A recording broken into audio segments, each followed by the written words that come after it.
Hello friends, আমার কিচেনে আপনাদের স্বাগত। আজকে আমি এই ভিডিওটাতে টমেটো চাটনি রেসিপি আপনাদের সাথে শেয়ার করব। তবে দেরি না করে চলুন ভিডিওটা শুরু করি। আমি এখানে 4টে বড় বড় টমেটো নিয়ে নিয়েছি। এইভাবে কাঁটা চামচে করে ভালো করে একটু ছেদ করে দিতে হবে। আর এতে তেল আর একটু নুন ভালো করে আমি মিশিয়ে নেব।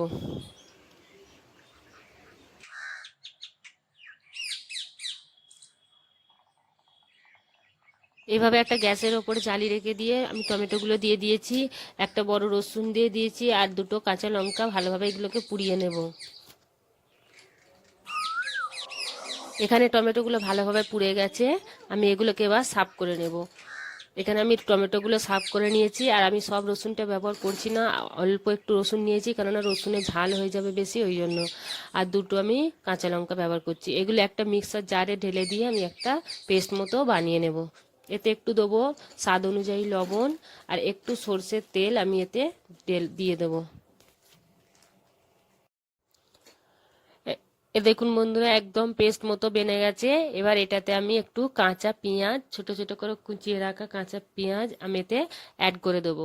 আপনারা চাইলে ধনেপাতাও ব্যবহার করতে পারেন, তবে আমি ধনেপাতা দেবো না। এখানে আমি কাঁচা পেঁয়াজ দিয়ে ভালো করে এটাকে মিক্স করে নেব। আমাদের চাটনি একদম রেডি। যদি ভিডিওটা আপনাদের ভালো লেগে থাকে তাহলে লাইক, কমেন্ট, শেয়ার আর সাবস্ক্রাইব করতে মোটেও ভুলবেন না। ভিডিওটা দেখার জন্য অনেক অনেক ধন্যবাদ।